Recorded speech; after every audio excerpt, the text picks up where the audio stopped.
questi giorni è praticamente finita la potatura un po' ovunque, per cui l'operazione a cui si apprestano adesso i nostri viticoltori è la sostituzione delle fallanze. Come in questo caso, una nuova pianta viene a sostituire una vite che per motivi diversi è morta. Allora vogliamo ricordare innanzitutto che questa è un'operazione fondamentale per il futuro del vigneto o della vite stessa. Bisogna cercare di avere tutte quelle attenzioni o quelle cure in modo da agevolare lo sviluppo radicale.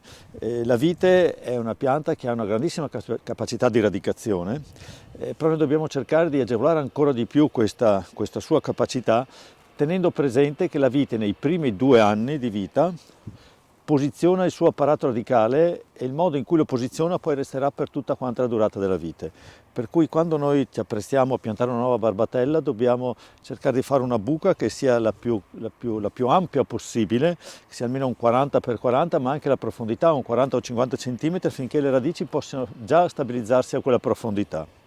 Bisogna poi, nel caso in cui i terreni siano terreni magari superficiali o terreni che probabilmente potranno anche soffrire un po' della siccità, cercare di agevolare questo sviluppo radicale con dei prodotti. In questo caso so per certo che è stata usata della leonardite, ma anche il terriccio o anche un po' di compost, e sono tutte quante soluzioni che agevolano proprio questa capacità della radice di svilupparsi. Ecco, quindi ricordiamoci che nei primi 2 anni noi dobbiamo pensare allo sviluppo dell'apparato radicale, non tanto alla parte aerea, ma dobbiamo porre le condizioni affinché questa vite possa sopperire a queste perturbazioni climatiche, di cui purtroppo la siccità è forse la principale, e questo lo potrà avvenire soltanto con un buon sviluppo dell'apparato radicale. Un'alternativa all'impianto della barbatella tradizionale, che abbiamo visto prima, è invece l'impianto del selvatico, ovvero del portainnesto.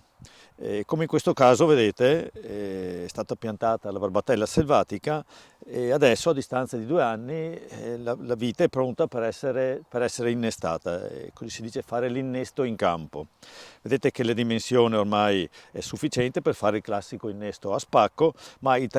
alternativa si potrebbe eventualmente anche fare l'innesto a gemma, e questo più avanti verso il mese di maggio. Ritornare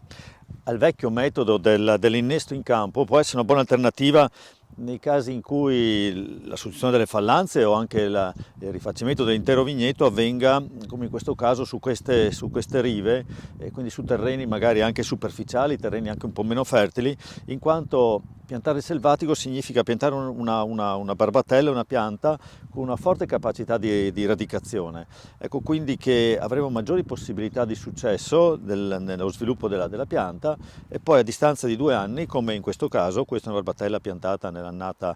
2020, dopo 2 anni avremo una pianta già pronta per essere innestata e quindi partire con la nuova vegetazione.